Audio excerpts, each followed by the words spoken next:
എല്ലാവർക്കും എൻ്റെ വിനീതമായ നമസ്കാരം. ഗുരുവായൂർ പെരുമ, അതിനെക്കുറിച്ചാണ് പറയാൻ വന്നത്. എന്താണ് ഗുരുവായൂർ പെരുമ? കുറേ പറയാനുണ്ട്. ഗുരുവായൂരിൻ്റേതായ പെരുമ. അപ്പോൾ ഗുരുവായൂർ എന്ന നാമധേയം എങ്ങനെ വന്നു? അത് ഐതിഹ്യമൊക്കെ ഉണ്ട്. അതൊക്കെ നിങ്ങൾക്ക് കുറെ കേട്ടിരിക്കും. ഗുരുവായൂരപ്പൻ എന്ന സംബോധന ആദ്യം വന്നത് മേൽപ്പത്തൂരിൻ്റെ നാരായണീയത്തിൽ നിന്നാണ്. അതിനു മുമ്പ് ഒരു ബുക്കിലും അങ്ങനെ ഒരു സംബോധന കേട്ടിട്ടില്ല. എല്ലാം പൂന്താനത്തിൻ്റെ അടക്കം ശ്രീകൃഷ്ണൻ നൽകും. ഗുരുവായൂരപ്പൻ അർത്ഥം വരാവുന്ന വാതാലയേശൻ, വാദപുരേശൻ, അങ്ങനെയുള്ള നാമങ്ങൾ. അത് നാരായണത്തിലെ എല്ലാ ദശകത്തിൻ്റെയും അവസാനം അദ്ദേഹം നാരായണ ഭട്ടതിരി ചേർത്തിട്ടുണ്ട്. അന്ന് മുതൽക്കാണത്രേ ഗുരുവായൂർ എന്ന ഒരു നാമധേയം തന്നെ വന്നത്. അപ്പം അദ്ദേഹം ഗുരുവായൂർ ഇവിടെ വന്ന് മേൽപ്പത്തൂർ വരാൻ പല കാരണങ്ങളും ഉണ്ടായിട്ടുണ്ട്. അദ്ദേഹത്തിന് വാതരോഗം കൊണ്ടാണ് അദ്ദേഹം വന്നത് എന്നാണ് പറയാറ്. അപ്പോൾ ആ വാതം അദ്ദേഹത്തിൻ്റെ ഗുരുനാഥൻ അച്യുതപിഷാരടി അദ്ദേഹത്തിൻ്റെ സമീപത്ത് അദ്ദേഹം സംസ്കൃതം, വ്യാകരണം ഒക്കെ പഠിച്ചിരുന്നു. അങ്ങനെ ഒരു ദിവസം അദ്ദേഹത്തിന് ഗുരുനാഥന് വാതരോഗം കൊണ്ട് അദ്ദേഹത്തിന് വളരെ ബുദ്ധിമുട്ടായി. അപ്പോൾ അതിനെന്താ മാർഗം? അന്നത്തെ കാലത്ത് അതിനൊരു സംവിധാനം ഉണ്ടായിരുന്നു. ഈ രോഗം മൂർച്ഛിക്കുമ്പോൾ, എന്നാൽ അദ്ദേഹത്തിനെ കൊണ്ട് ഈ ലോകത്തിലെ ലോകർക്ക്, നാട്ടുകാർക്കൊക്കെ ആവശ്യമുള്ള ഒരു വ്യക്തിയാണെങ്കിൽ അദ്ദേഹത്തിൻ്റെ ആ രോഗം ആവാഹിച്ചെടുക്കുക, എന്നിട്ട് മറ്റുള്ള ഒരാൾക്ക് കൊടുക്കുക. അങ്ങനെ ഒരു സംവിധാനം അന്നുണ്ടായിരുന്നു. ഇന്നുണ്ടാവാം, പക്ഷേ അത് നടക്കണ്ടോ എനിക്ക് അറിഞ്ഞൂടാ. എന്തായാലും അങ്ങനെ ഒന്ന് പരീക്ഷിച്ചു നോക്കി. അപ്പോൾ വാതരോഗം കൊണ്ട് ബുദ്ധിമുട്ടായ അച്യുതപിഷാരടിയുടെ ആ വാതരോഗത്തെ അദ്ദേഹത്തിൽ നിന്ന് ആവാഹിച്ചെടുത്ത് ഒരാൾക്ക്, അതായത് സാധാരണ വളരെ പ്രായം ചെന്ന ഒരാൾ, അദ്ദേഹത്തിനെ കൊണ്ട് ഇനി ഈ ലോകത്ത് ആർക്കും ഉപകാരമില്ല, അദ്ദേഹത്തിന് ഉപകാരമില്ല എന്ന് അങ്ങനെ ഒരാൾക്കാണ് കൊടുക്കാറ്. ഒരു ദക്ഷിണയും അദ്ദേഹത്തിന് ഭേദം വേണ്ടാന്ന് ദക്ഷിണയോട് കൂടി ദക്ഷിണ ചെയ്ത് കൊടുക്കുക, അങ്ങനെയാണ് പതിവ്. അതിനുള്ള ഏർപ്പാടൊക്കെ ചെയ്തു. അവർ ഈ അതിൻ്റെ ആചാര്യന്മാരൊക്കെ വന്നു. അവർ ഈ ക്രിയാദികളൊക്കെ ചെയ്ത് ഇദ്ദേഹത്തിന് ഒഴിഞ്ഞ് വേറെ ആൾക്ക് കൊടുക്കാൻ വേണ്ടി ആ വാങ്ങുന്ന ആള് അവിടെ വന്നിരിക്കാൻ പറഞ്ഞു. ഒരു പലകിട്ട് അവിടെ ഇരുന്ന്, അങ്ങനെയൊക്കെയാണ് അതിൻ്റെ സമ്പ്രദായം. അപ്പോൾ അവിടെ വന്നിരുന്നത് തൻ്റെ അരുമ ശിഷ്യനായ മേൽപ്പത്തൂർ നാരായണ ഭട്ടതിരിയായിരുന്നു. അവർക്ക് അതിശയായി. എന്താ, ഇദ്ദേഹം വളരെ ചെറുപ്പമാണല്ലോ, ഇദ്ദേഹത്തിന് ഇങ്ങനെ വാതരോഗം വന്നാൽ, ഈ ഇത്രയും ചെറുപ്പത്തിൽ വാതരോഗം, ഇനി ഇദ്ദേഹത്തിനെ കൊണ്ട് ഈ ലോകത്തിൽ എന്തെല്ലാം കാര്യങ്ങൾ നടക്കാതിരിക്കണം. അപ്പം അങ്ങനെ വന്നപ്പോൾ അവർക്ക് വളരെ വിഷമമായി. അദ്ദേഹം പറഞ്ഞു, സാരമില്ല, എൻ്റെ ഗുരുനാഥന് സുഖാവണം, അതാണ് എൻ്റെ ഒരു ആവശ്യം, വേറെ ഒന്നുമില്ല. അദ്ദേഹത്തിനെ കൊണ്ട് ഇനിയും അദ്ദേഹത്തിന് അനവധി കുട്ടികൾക്ക് പറഞ്ഞു കൊടുക്കാനുണ്ട്, അതുകൊണ്ട് ഞാനത് ഏറ്റെടുക്കുകയാണ് എന്ന് പറഞ്ഞു. വളരെ ധൈര്യത്തോടു കൂടി അദ്ദേഹം ആ കർമ്മം സ്വീകരിച്ചു. ക്രമേണ ആ വാതരോഗത്തിൻ്റെ ബുദ്ധിമുട്ട് അദ്ദേഹത്തിലേക്ക് പകർന്നു. അങ്ങനെ അദ്ദേഹം വാതരോഗം മൂർച്ഛിച്ചു തുടങ്ങി. ഇനി എന്താണ് വേണ്ടത്? അന്ന് അദ്ദേഹത്തിനൊന്നും ഈ ഗുരുവായൂർ അങ്ങനെ ഒരു ഭക്തിയുടെ വഴിയൊന്നും ഉണ്ടായി തോന്നുന്നില്ല.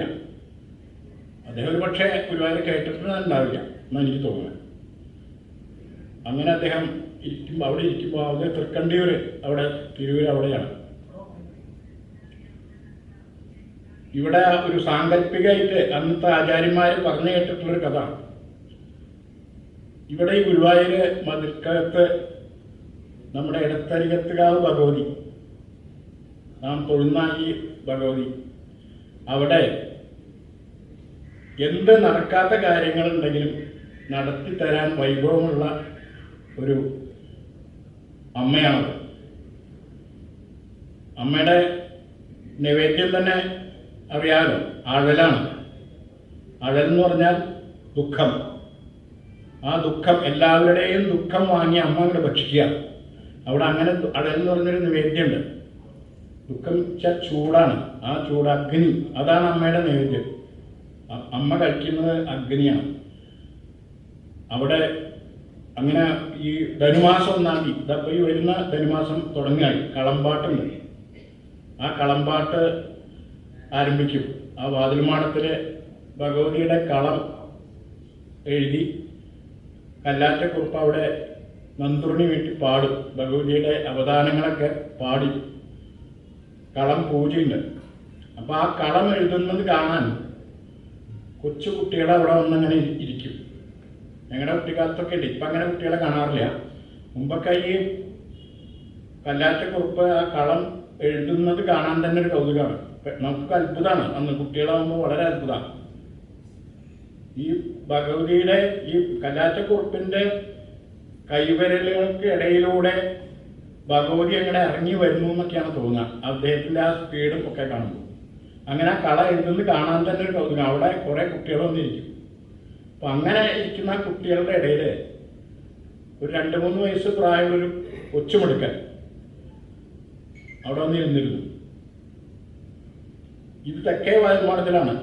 വടക്കേ വാതിൽമാടത്തിലെ ഒരു തിരുമേനി അവിടെ വന്നിരുന്ന് കുറേ അത്യത്ഭുതങ്ങളായ ശ്ലോകങ്ങൾ, നല്ല മനോഹരമായ ശ്ലോകങ്ങൾ ചൊല്ലിയിട്ട് ആ ഭഗവതിയെ ആരാധിച്ചു. എന്നിട്ട് അദ്ദേഹം കുറേ ശ്ലോകങ്ങൾ ചൊല്ലി നമസ്കരിച്ച് അവിടെ നിന്ന് അങ്ങോട്ട് തൊഴുതു പോയി. ഇപ്പുറത്തിരുന്ന ഈ കുട്ടി ഇത് ശ്രദ്ധിച്ചു എന്നാണ്. ഈ ശ്ലോകങ്ങൾ അതിമനോഹരമായിട്ടുള്ള ശ്ലോകങ്ങൾ. ഇത് ഏതാ ശ്ലോകം എന്താണെന്ന് അറിഞ്ഞുകൂടാ, ചെറിയ കുട്ടിയല്ലേ. പക്ഷെ കേൾക്കുമ്പോൾ നല്ല ഭംഗിയുണ്ട്. അപ്പോൾ അതെന്താണെന്ന് അറിയണം ഒരു ആകാംക്ഷ. എന്ത് കാര്യങ്ങൾ കിട്ടുമ്പോഴും നല്ല കാര്യങ്ങൾ കണ്ടാൽ ഗുരുവായൂരപ്പന് അതിനോടൊരു അത്യാർത്ഥിയാണ്. അദ്ദേഹം തൊഴുത് പ്രദർശനമായിട്ട് പോയപ്പോൾ ഈ ഉണ്ണി ഗുരുവായൂരപ്പനാണ്. നേരെ ഭഗവതി അമ്പലത്തിലേക്ക് കയറി, അമ്മയുടെ അടുത്ത് കയറി. അമ്മ ആകെ അത്ഭുതപ്പെട്ടു. കാരണം വർഷത്തിലൊരു ദിവസം ആറാട്ടിൻ്റെ അന്ന് മാത്രമേ ഇവിടെ വരാറുള്ളൂ. ഇതെന്താ ഇപ്പോൾ തന്നിങ്ങനെ കയറി വന്ന് എന്താണെന്ന് ചോദിച്ചു. അല്ല ഒന്നുമില്ല, ഇപ്പം ഇവിടെ ഒരാൾ അവിടെ ഇരുന്ന് കുറേ ശ്ലോകങ്ങൾ ചെയ്തില്ലോ. ആ ശ്ലോകങ്ങളൊക്കെ ആര്യ, എന്താ ശ്ലോകം, എന്താണ് അതിൻ്റെ അർത്ഥം, എന്താ ഒന്നും അറിഞ്ഞു, കേൾക്കാൻ വളരെ കൗതുകമുണ്ട്, അതെന്താണെന്നൊക്കെ ചോദിച്ചു. അപ്പോൾ അദ്ദേഹം, അമ്മ ചിരിച്ചു. അത് പറഞ്ഞു, അതെൻ്റെ പേര് സൗന്ദര്യലഹരി എന്നാണ്. സൗന്ദര്യലഹരി കേൾക്കുമ്പോൾ തന്നെ ഒരു ആനന്ദമുണ്ട്. സൗന്ദര്യലഹരി എന്നാണ്. അത് ആരെഴുതി? അത് പറഞ്ഞു ശങ്കരാചാര്യ എഴുതിയതാണ്. അതേപോലെ കുറച്ച് ശ്ലോകങ്ങൾ എനിക്ക് കിട്ടുമോ? എന്ത് കാര്യം കിട്ടുമ്പോൾ ഒരു കൗതുകം ചോദിക്കുമ്പോൾ അദ്ദേഹം. അപ്പം ശങ്കരാചാര്യയൊക്കെ സമാധിയായിട്ട് വർഷങ്ങളായി. ഇനി അതുപോലെ ഒരു ആചാര്യനെ കിട്ടുമെന്ന് അറിഞ്ഞുകൂടാ. അങ്ങനത്തെ വളരെ അപൂർവമാണ്. എന്തായാലും അങ്ങനെ എനിക്ക് കുറച്ച് ശ്ലോകങ്ങൾ വേണം എന്ന് പിടിവാശിയായി. എനിക്കത് കിട്ടിയേ തീരൂ എന്ന് പറഞ്ഞു. അപ്പം അമ്മ ചിരിച്ചു. എന്താ അങ്ങനെ ഒരാളെ കണ്ടുപിടിക്കാൻ ഇനി എന്താ വേണ്ടേ എന്ന് ആലോചിച്ചു. അപ്പം പറഞ്ഞു, ഇല്ല ഉണ്ട്, പക്ഷെ അദ്ദേഹത്തിന് അങ്ങനൊരു ഭക്തിയൊന്നുമില്ല. അദ്ദേഹം പണ്ഡിതനാണ്, കവിയാണ്, ശ്ലോകങ്ങളൊക്കെ രചിക്കും. പക്ഷെ എത്രത്തോളം ഭക്തി ഉണ്ടെന്ന് അറിഞ്ഞുകൂടാ. എന്തായാലും പിന്നെ ഉണ്ണി ഇതൊക്കെ ദുഃഖത്തിൽ നിന്നാണ് കവിത വരിക, ശോകത്തിൽ നിന്നാണ് ശ്ലോകങ്ങൾ വരിക. രാമായണം ഇതൊക്കെ അറിയാലോ. അപ്പം അദ്ദേഹത്തിന് അങ്ങനെയാണെങ്കിൽ അദ്ദേഹത്തിന് അച്ഛനും അമ്മയും അങ്ങനെ ആരെങ്കിലും, അദ്ദേഹത്തിന് അച്ഛനും അമ്മയൊന്നുമില്ല. അദ്ദേഹം അങ്ങനെ ചെറുപ്പക്കാരനാണ്.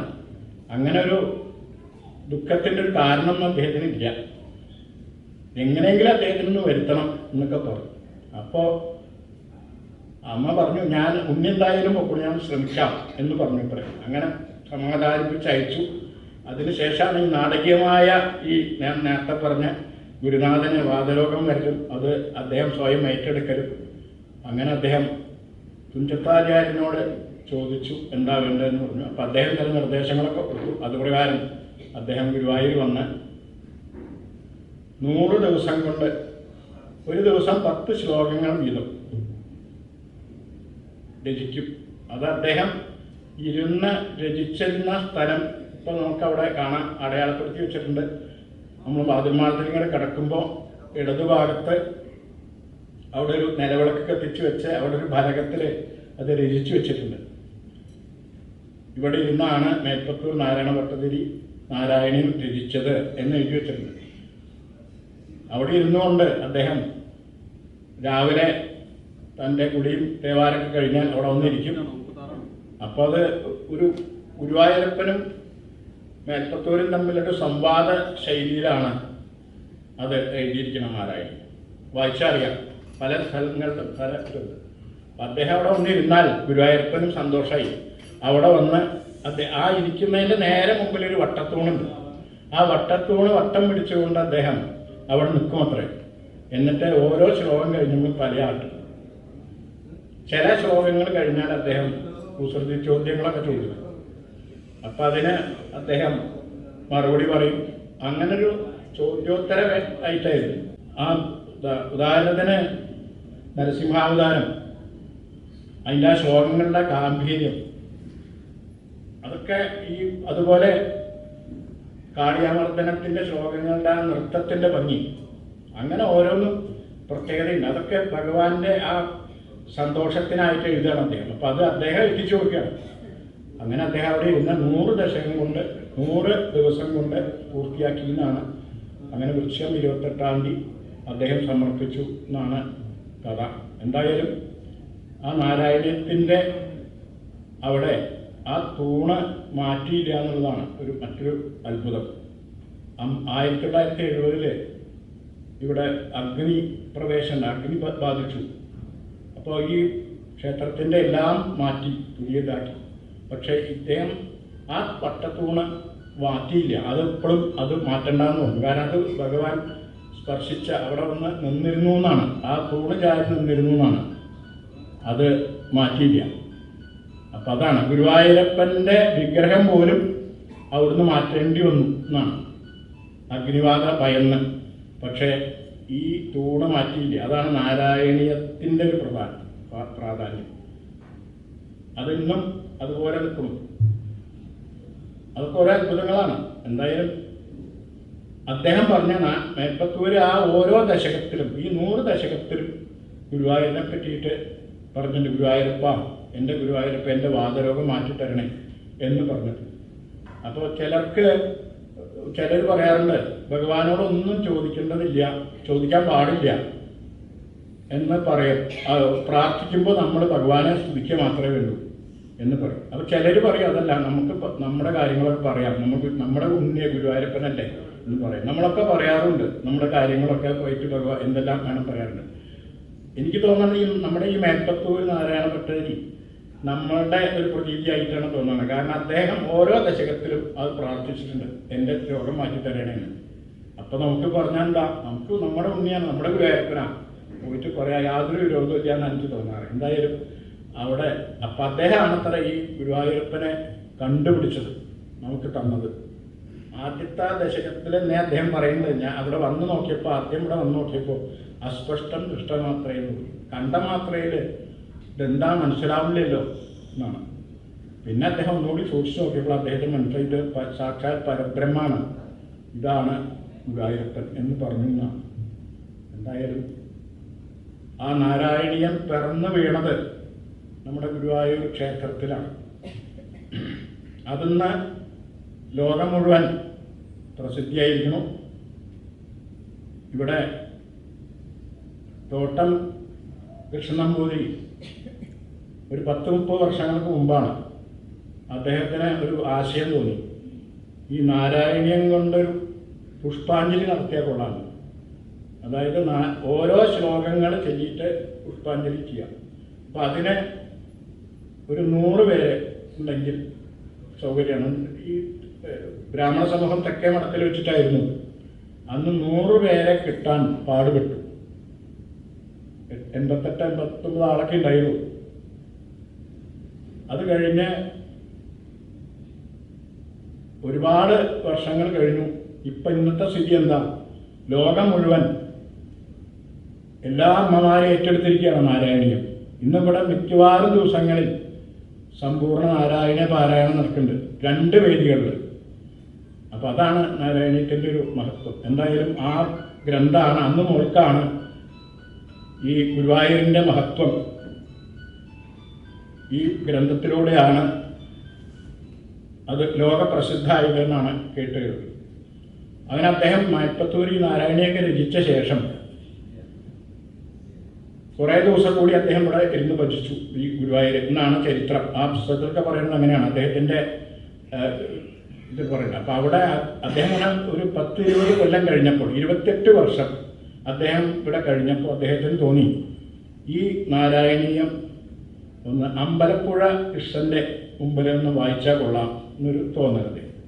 അവിടെ പോയി അപ്പോൾ ഗുരുവായൂരപ്പനോട് അനുവാദം ചോദിച്ചു, ഒന്ന് അവിടെ പോയിട്ട് ഞാൻ ഇത് അവിടെയും കൂടി ഒന്ന് വായിച്ചോട്ടെ എന്ന്. അപ്പോൾ അദ്ദേഹം അനുവദിച്ചു. അങ്ങനെ അദ്ദേഹം അന്ന് ഇത്ര സുഗമമായ യാത്രാ സൗകര്യമൊന്നുമില്ല, നടന്ന് വഞ്ചിയിൽ അങ്ങനെയൊക്കെ വേണം പോകാൻ.